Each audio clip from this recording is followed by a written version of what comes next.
Hey, real estate agents, welcome to the Weekly Closer. I'm your host, Jeff Underwood, along with my co-host, Joey Sampaga. How's it going, buddy? What's going on? Happy New Year. Yeah. This is our first actual recorded webinar or Zoom meeting, right? That's Podcast right. for 2022. I'm really excited. We've got a great guest with us in the house, too. We've got John Trischetti with Russ Lyon Sotheby's International Realty, the Trischetti Group. How's it going, buddy? John. Hey, doing great. How are you? Great, man. Great. Hey, I'm super excited to hear how your 2021 went and kind of what you've got going on for this new year. But why don't you start with sharing how long you've been in the business and what got you into real estate? So I've been in the business for about 7 years. I kind of touched on this when we were in the last podcast, but very simply, when I was in college, my college professor gave a lecture on home equity. And he said, if you buy a house at $100,000 and 6 months from now, the bank values the house at $150,000, you now have $50,000 equity. Well, that was a very foreign concept for me coming from New York, because everybody gets married, they live in the house for 30 years and they retire and move to Florida. It's the way it works.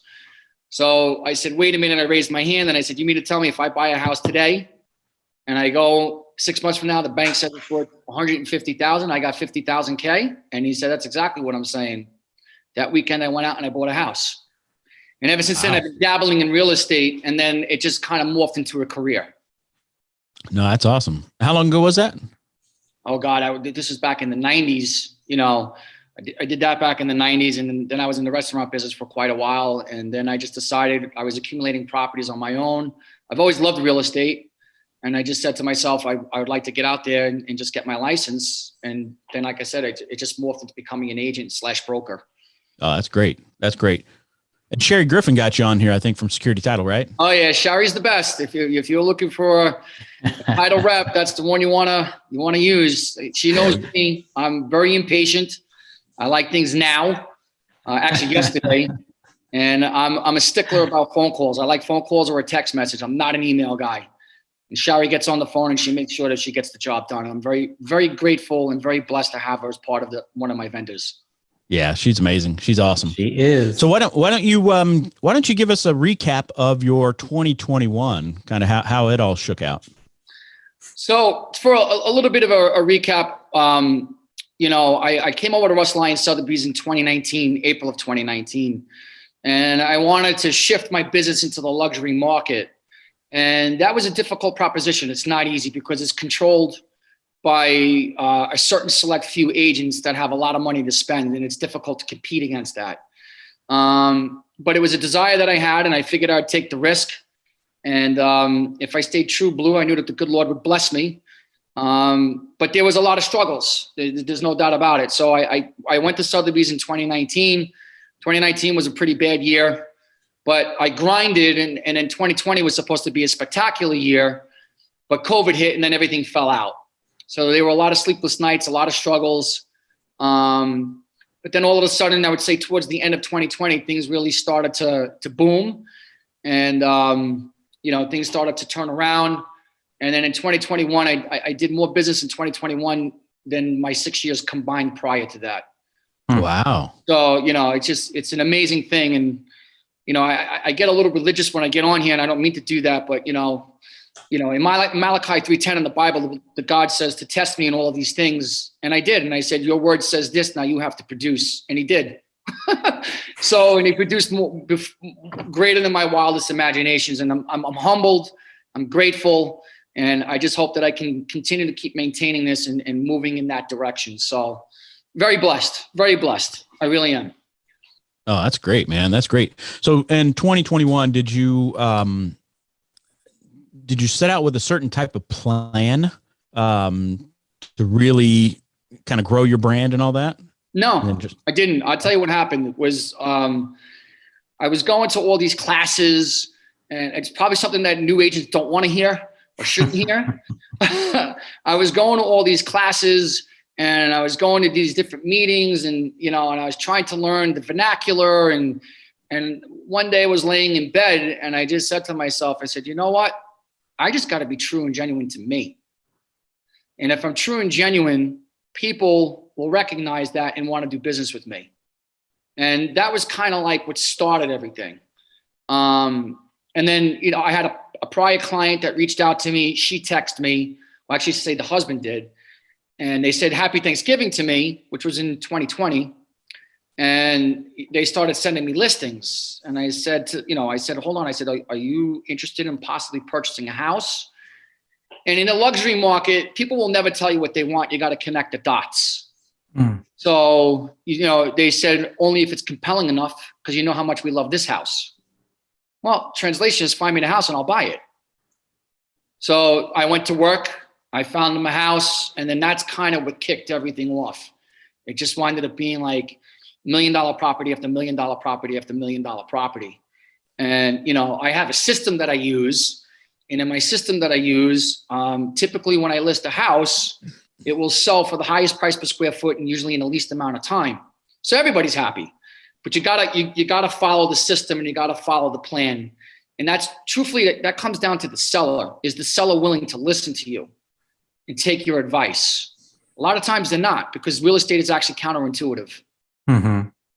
Yeah, because normally sellers want to start off high and then work their way down. Exactly. Now, before we actually started recording, you were starting to talk about this trading zone. So can you elaborate on that? Yeah, so one of the things that I do, which is very important to me, as an agent, one of the things that you really should learn is learning how to comp. Comping is probably one of the most important things that you can do, because it's going to help you with your negotiations. It's going to help you with your conversations. It's going to help you in so many different facets of real estate. So with Russ Lyon, one of the benefits of being with Sotheby's is we have a thing that's called collateral analytics. And collateral analytics basically is a bank grade system that's able to predict and tell you what a house should trade for within a certain zone. In addition to that, then of course, nothing replaces the human element. Then I'll go in and I'll comp it and I'll do my own specific things, but it's just another layer. And if you competitively position the house right within that trading zone and you list it within that trading zone, you will be the next best thing to the available buyer that's looking to buy a house. But if you price the house too high, the buyer is going to gloss over you and go to the next house. So then what happens is the number of days start accumulating. So that there's two things that kills the price of a home. One is inventory, and two is number of days on market. So when you list it high and you say, well, we can list high and always come down, as those days start to accumulate, people start to say, well, what's wrong with this property? Mm-hmm. It's been on the house for this long. We probably can get it for a steal. And then the house goes stale. Once a property goes stale, you're finished. It's over. You might as well take it off the market and relist it, because it's done. Conversely, you don't want to list it too low either, because then you're going to leave tens of thousands, or if you're in the luxury market, it could be as much as hundreds of thousands or even millions of dollars on the table. So learning how to comp and competitively position that home properly is absolutely vital. And it's so difficult to explain to sellers, because sometimes they don't know what you do. But it's hard to convey that, to get them to trust you. But if they do, it works every time. It really does. It works every time. So is there, I don't know if there's a rule of thumb to this, but as far as how long before a property would be stale, I know it depends on the neighborhoods, of course, but so if you've got houses that are selling within 45 days, is that the number you're looking at, or what? What would? So that's your answer. So okay. If the average number of days on market is 45 days and you're at 60 days and you have no offers on the property, you're going stale. Yeah. And then it's going to be price reduction after price reduction after price reduction. Yeah. And then the seller's going to wind up hating, and it's going to create a bad atmosphere for everybody. You're not going to have an ethos of collaboration and like togetherness, cohesiveness, right? Yeah. Yeah. So that's also the other thing, is you have to understand what the pulse and the nature of the market is. I'm not saying this to be conceited in any way, shape, or form. But typically, when I put a house up for sale, I usually sell it within 72 hours or less of the actual launch of the launch of the listing, because I have a whole system that I use, and I'm telling you, it's bulletproof, especially in this market. But the client has to listen, you know. And if they don't listen, then all bets are off. Got it. Are you able to share a couple little tidbits about the system or? Yeah. So obviously number one is you want to price it properly, right? So you have to convey that to the seller. And then two is you want to prepare the house for sale. You have to understand the nature of the market. Three is it's going to sound very obvious, but it's true, is you want to declutter the property, get excellent photos on the property. In today's world, you got to have digital marketing, you got to have video, you got to have all of those things that goes on. And then one of the things I do is I have a launch date on that property. And then when you have a launch date, you try to create as much pent up demand on the properties. So when it actually launches, you get as many eyes on the property, and then you create both a logical and an emotional attachment to the house, and you get multiple offers. So do you use a coming soon strategy? I do use a coming soon strategy. Yes, I do. I use that. And then also, believe it or not, what's really important, especially in the luxury market, is relationships with other agents. Cannot express how vital that is in having a successful closed transaction. Because at the end of the day, what are we here to do? We're here to sell the property. So we have to have a meeting of the minds and close the deal. That's what we're here to do. That's it. Close the deal. And, you know, if you're going to sit there and dilly-dally and you're afraid to pick up the phone, you're afraid to have a phone call, you're afraid to have questions, the luxury market may not be for you. Got it. How difficult is it for, like you were saying, Russ Lyon has a certain type of system to help with the trading zone and all that. How difficult is that right now with how, especially last year, 2021, with how fast some of the, these properties are appreciating, right? I mean, because you can go a week and all of a sudden you've got a new comp that was, 25,000 higher than the previous one, whatever the case. Excellent question, right? So that's another thing you have to be able to do is one of the things in the comping is you have to be able to forecast. So you have to see what the specific subdivision is doing. So another thing I could say to you is if you're a brand new agent, you really want to learn numbers of days on market. You want to learn average price per square foot. You want to learn all of that stuff and learn what the price appreciation is doing. And when you're able to predict that and use that data or those analytics and apply it into everyday life and make it understandable to the seller or the buyer, advantage goes to you all the way, 100%. So yes, to answer your question in short, you have to be able to see what the trend of the market is. So sometimes you have to have a pulse. I'll give you an example. I sold a house for $1,525,000. I listed it for $1,450,000. Right. So at that time, it set the record in the subdivision for the least number of days on market and price per square foot. 2 months later, the buyer, who I didn't represent, called me on the phone and said that he purchased a house in Desert Mountain and he wanted to put his house up for sale. What do you think I could list it for? And, I gave him my number, but I said, I think with the nature of the market and where we're at, I said, let's go for $1,650,000 and see what happens. This was literally 2 months after he bought it for $1,525,000. Wow. But the reason for that was because in North Scottsdale, it was called Candlewood Estates to be more specific. But in that area, they had a golf course lot. And where they were positioned on that lot, good luck duplicating that view in Scottsdale for less than $2.5 million. So I knew that. And I said, that's the way we're going to sell this house. And sure enough, the house sold within 24 hours of being listed for full ask. That's awesome. Yeah. Wow. No, that's great. Yeah. I just can't imagine. I haven't dealt with luxury property at all, but it's got to be a totally different perspective. It is. So a lot of times what people will do is, let's say you get a $400,000 house. The agent will take the house, take pictures, put it on the MLS, and hope to get a buyer. It is your job as the listing agent to create demand on that property, whether it's making phone calls, sending email blasts, text messages, digital marketing, social media posts. All of those things need to be layered and combined to create that demand to get eyes on that property so you can sell it for the maximum amount of money in the least amount of time. Our job is not to sit back and take phone calls. Then you should discount your commissions. Then you're really not, you're not worth anything. But if you start to bring value to somebody and you start doing all those other things, that's what's going to separate you from everyone else. Yeah. And that's more, I would say, in the luxury market, that's probably more common. And then what will happen is you have a luxury agent, you have conversations, and then in conversation you say, well, I got a pocket listing coming on such and such a date, and they say, oh, I got the buyer, blah blah blah, and then you connect the people to the lifestyle.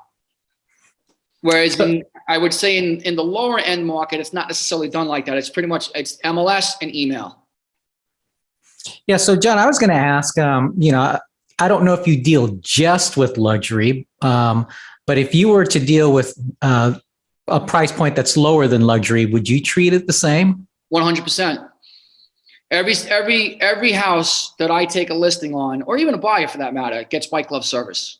Mm-hmm. It gets the same attention. Now, some requires more than the others, right? So the marketing expenses may not be as expansive, or the breadth may not be as wide, but you still want to treat everything with the same touch.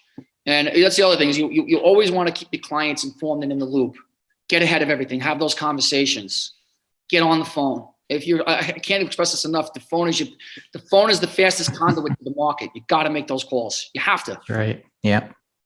But no, and I don't strictly work in the luxury market. I don't want to come across that way, right? Mm-hmm. I work in all price points because my goal is to build relationships and help people in their real estate portfolio. For me, it's not about the money. I always say that all the time. Money is the byproduct. Mm-hmm. The oil for me, is the relationship. The byproduct, which is gasoline, is the money. If you focus on the relationships and doing what's right for the client and always maintaining your reputation, the money will come. But if you focus on the money first, then you're going to struggle. That's right. Yeah. Yeah. So are you seeing, so since you do work both the kind of the regular market and the luxury market, for 2021, did you see much of a difference between because obviously it was crazy. I mean, the demand has been through the roof, right? Did you see much of a difference between the two, like as far as which one might have been hotter? 2021. I mean, as far as luxury versus the non? No. I mean, so typically on a luxury market or a luxury listing, the agent will take the listing for 12 months because usually there's at least 12 months worth of supply. Mm-hmm. Does that make sense? Yeah. Right. Whereas you take a 6-month listing on a house that's 500,000 because typically there's 4 months of supply. Well, right now in the luxury market, the months of supply is almost as limited or as restricted as it is in the lower end. There's really not that much of a difference. So, for example, one of the subdivisions that I really like to focus on is Silverleaf, which I call the Beverly Hills of Arizona. So you have two competing interests. You have Paradise Valley and Silverleaf, and they compete to be the kings of Arizona. That's the way I put it. With that being said, if you look at Silverleaf right now, they only have 2.7 months worth of supply. That's wow. Incredible. Crazy. Typically, it's anywhere from 14 to 24 months.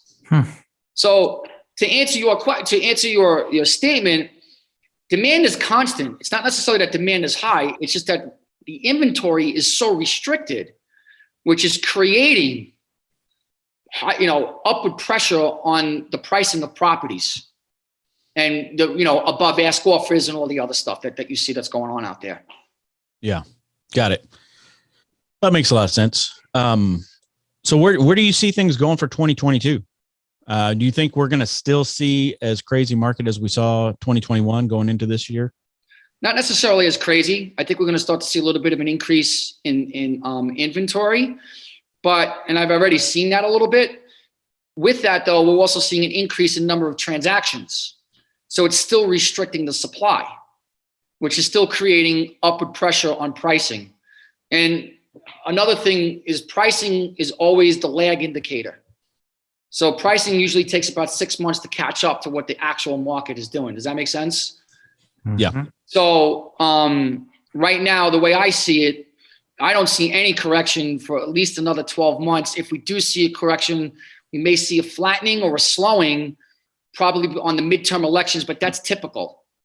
People usually, especially in the luxury market, people say, let's take a breath. Let's see what's going to happen. And then if things remain stable and normal, the way we like it, then the market continues to keep rising. Got it. Got it.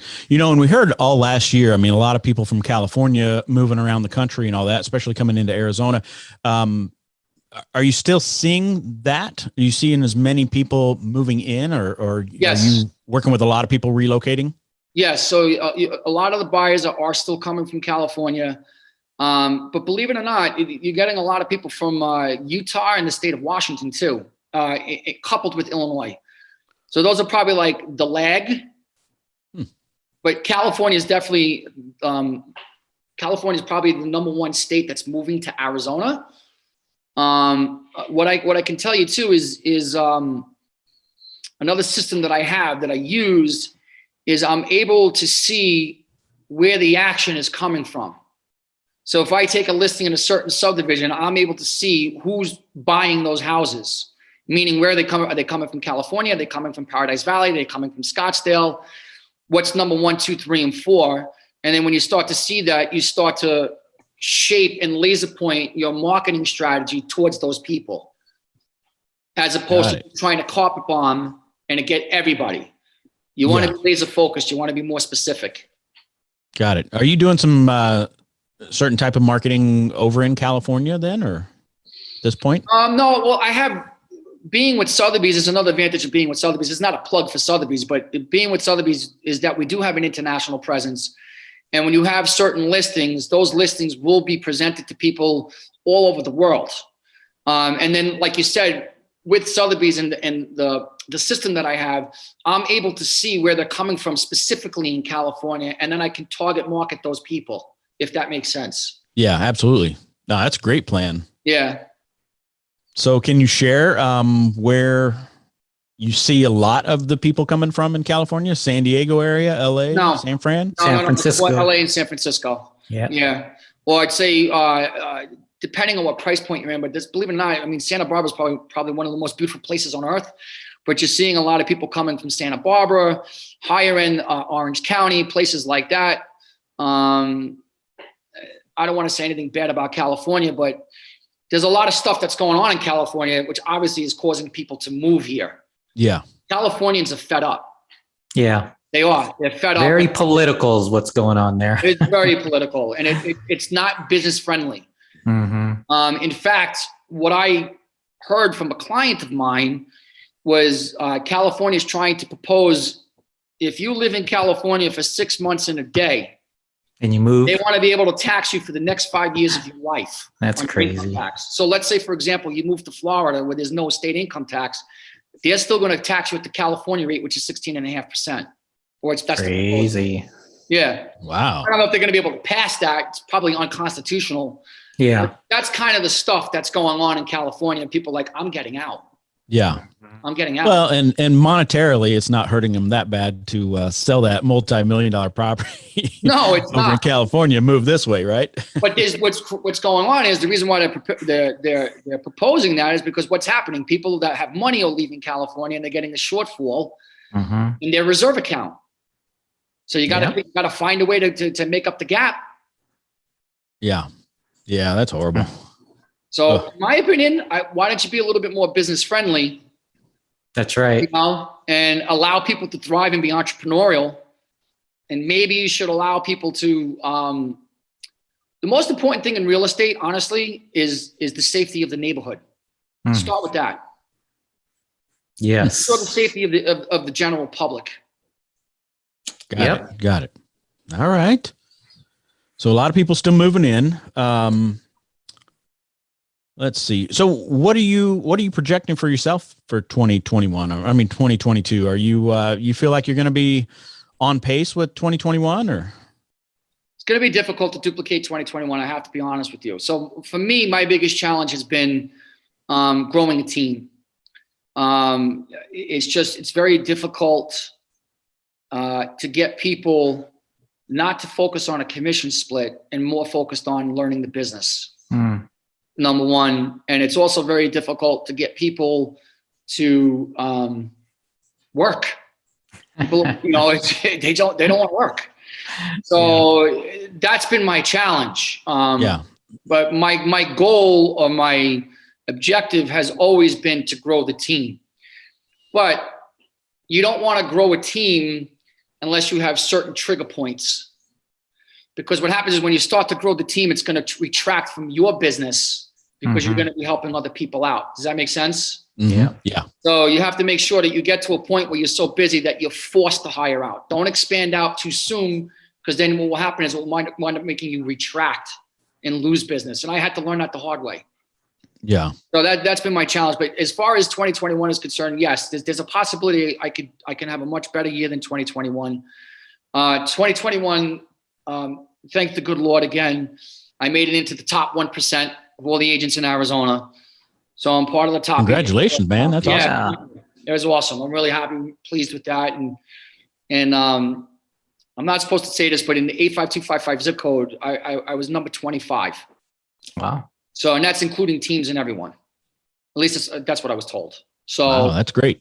Yeah, which is nothing short of a miracle. That's the truth. So if I can continue to keep duplicating that and keep growing and expanding, that would be beautiful. I'm very competitive. So my goal is to get to number one. That's where I'd like to be. So, but to do it ethically in the right way. That's right. Yeah. Right? That's the important part. You don't want to step, because my mom always said, be careful who you step on going on the way up, because you may meet them on the way back down again.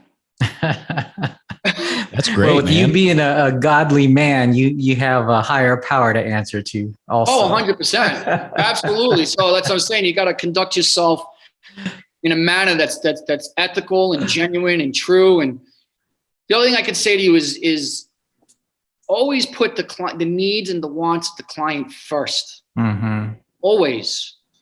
I can't express this enough. Don't worry about the money. It's hard not to stress about it, but if that becomes your focus, once that becomes the focus, that can lead you to do some bad things. Mm-hmm. But if your focus is the relationship and the client and their needs and wants, money becomes secondary. It will come. That's Absolutely right. comes. Got it. Awesome, man. Good stuff. Hey, thanks for sharing. Is anything else you want to share with the agents before we move to the final segment here? Yeah. What I could tell agents is that if you're getting into real estate and you're getting into it because you think that you're going to have flexibility and it's going to be easy, you think it's going to be like $1 million listing that you see on TV, it's nothing like that. You got to be willing to grind, and you got to be willing to take a tremendous amount of rejection. And, you got to have a little bit of a thick skin, and then always maintain your relationships. And if you can do that, you'll be successful. And there's enough business out there for all of us to be successful. We don't have to, I don't think that other agents should have to cannibalize each other. If we just create more of a collaborative atmosphere and work together, we can move mountains. Yeah, absolutely. No, great advice.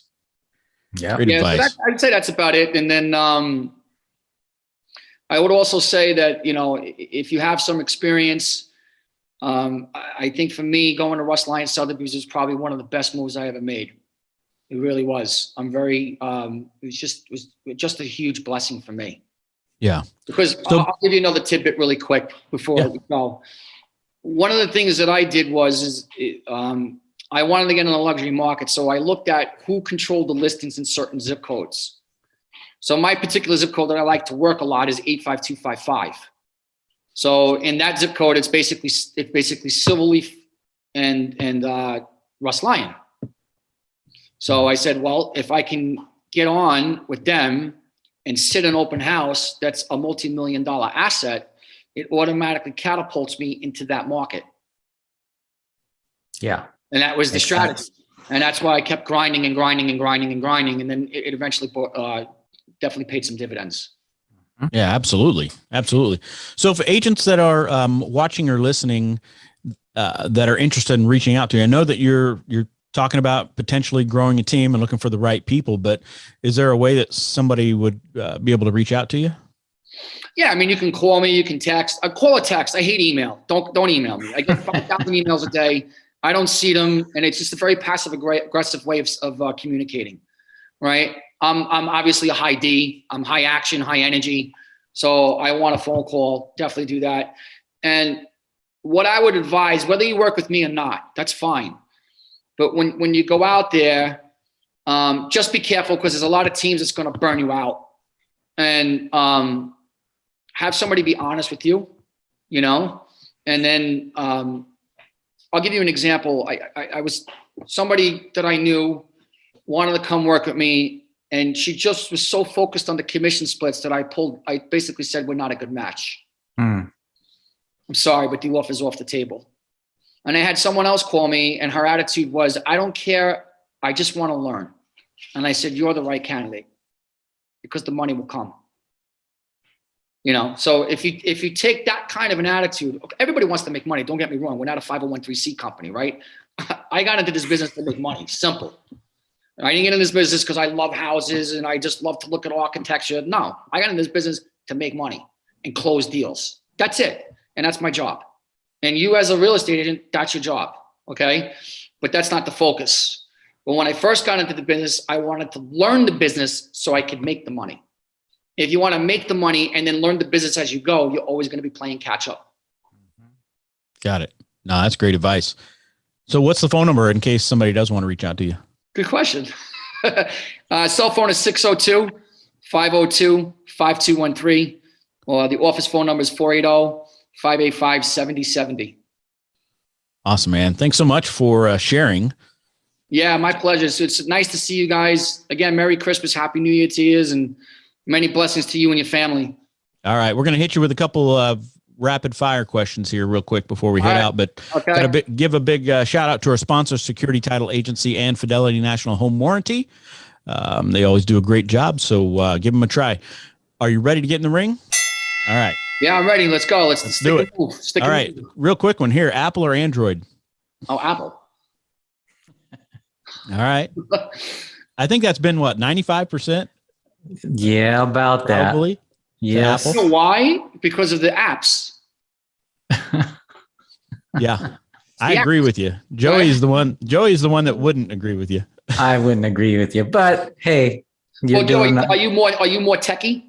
I am more techie. All right. So then if you're techie, I'd say Android. I would agree with that. But if you need some simple technology, Apple. I hear you. How about one thing that agents that want to get into the luxury market should do? Sit high-end open houses. All right. That's a good one. I agree with that. Absolutely. Well, I have one. I know that you're a Bible guy. What's your favorite verse? Isaiah 40:31. Oh, you got to tell me what that is because I don't know that. I don't know. So it's they that wait upon the Lord shall renew their strength. They should mount up with wings like eagles. They should walk and not get weary, and they should run and not faint. Oh, nice. There we go. That's what it's about. It's about grinding. It's about grinding, right? It's about grinding. And if you got the weight, the tailwind of the Lord pushing you in the back, you're never going to get tired. You'll have that ability to keep going. Absolutely. That's a great one to end on, John. So, man, we appreciate you being on here again. I appreciate you having me anytime. And again, many blessings to you guys. You do a great job. Yeah, we wish you all the best in 2022. I'm sure it's going to be a great year for you. Yes, I agree. I do. Thanks again, guys. Awesome, man. Hey, agents, until next time, we'll see you later. Peace. See you later. All right.